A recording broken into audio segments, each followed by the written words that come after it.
സംസ്ഥാനത്ത് ശ്രീറാം ഫിനാൻസിനെതിരെ വ്യാപക പരാതികൾ. ഇടപാടുകാർ അറിയാതെ ലക്ഷക്കണക്കിന് രൂപയുടെ അധിക വായ്പ അനുവദിച്ച് തട്ടിപ്പ് നടത്തിയെന്ന പരാതിയുമായി നിരവധി പേർ രംഗത്തെത്തി. സ്ഥാപനത്തിൽ നിന്നും നേരത്തെ വായ്പ എടുത്തവരാണ് തട്ടിപ്പിൽ അകപ്പെടുന്നത്. അതേസമയം സാങ്കേതിക തകരാർ സംഭവിച്ചുവെന്നും ഉടൻ പരിഹരിക്കുമെന്നുമാണ് ശ്രീറാം ഫിനാൻസിന്റെ വിശദീകരണം. അഭിജിത്ത് മുഴക്കുന്ന വിവരങ്ങളുമായി ചേരുന്നു. Abhijith, good morning. എന്തൊക്കെയാണ് ഈ പരാതിക്കാർ പറയുന്നത്?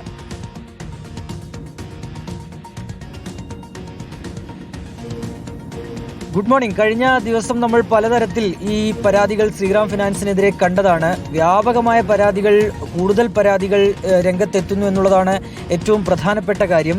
നേരത്തെ ഈ ശ്രീറാം ഫിനാൻസിൽ നിന്നൊക്കെ വായ്പ എടുത്തവരാണ് തട്ടിപ്പിന് ഇരയായിട്ടുള്ളത്. അതായത് അവരുടെ പേരിൽ വായ്പകൾ പ്രത്യക്ഷപ്പെടുന്നു, അവരറിയാതെ തന്നെ അവരുടെ പേരിൽ വായ്പകൾ വരുന്നു, എടുക്കാത്ത വായ്പകൾ, അതിൻ്റെ തിരിച്ചടവ് ബാധ്യത വരുന്നതോടെ സിബിൽ സ്കോർ ഇടിയുന്നതോടെയാണ് വലിയ ദുരിതം ഇവർ അനുഭവിക്കേണ്ടി വരുന്നത്. നിരവധി പരാതികൾ കോഴിക്കോട് നിന്ന് തന്നെ പരാതികൾ വരുന്നു. ഇടുക്കിയിൽ നിന്ന് കഴിഞ്ഞ ദിവസം നമ്മൾ റിപ്പോർട്ട് ചെയ്തിരുന്നതാണ്. വയനാട്ടിൽ നിന്ന് പരാതി വരുന്നു. അങ്ങനെ 1 ലക്ഷം മുതൽ 6 ലക്ഷം രൂപ വരെയുള്ള വായ്പകളാണ് പലരുടെയും അക്കൗണ്ടിൽ കാണുന്നത്. പലരും പുതിയ ലോണുമായി ബന്ധപ്പെട്ടൊക്കെ പോകുമ്പോഴാണ് സിബിൽ സ്കോർ വളരെ വലിയ രീതിയിൽ ഇടിയുന്നതായി ശ്രദ്ധയിൽപ്പെടുന്നതും തുടർന്ന് പരിശോധന നടക്കുമ്പോൾ ഇങ്ങനെ ശ്രീറാം ഫിനാൻസിൽ തങ്ങളുടെ പേരിൽ വായ്പ എടുത്തിട്ടുണ്ട് എന്ന് മനസ്സിലാക്കുന്നതും പലതവണ തിരിച്ചടവൊക്കെ നടക്കുന്നു. പിന്നീട് ലക്ഷക്കണക്കിന് രൂപ അവിടെ പെൻഡിങ് വരുന്നു. ഇത് സിവിൽ സ്കോർ ഇടിയാൻ കാരണമാകുന്നു. ഇതൊക്കെയാണ് നിലവിലെ സാഹചര്യം.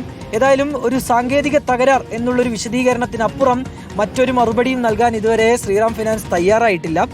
ഏതായാലും കൂടുതൽ പരാതികൾ വീണ്ടും ഇങ്ങനെ എത്തുന്നു എന്നുള്ളതാണ് ഏറ്റവും ഗുരുതരമായ ഒരു സാഹചര്യം. ശരി, അഭിജിത്ത് മുഴക്കുന്നാണ് വിവരങ്ങൾ നൽകിയത്.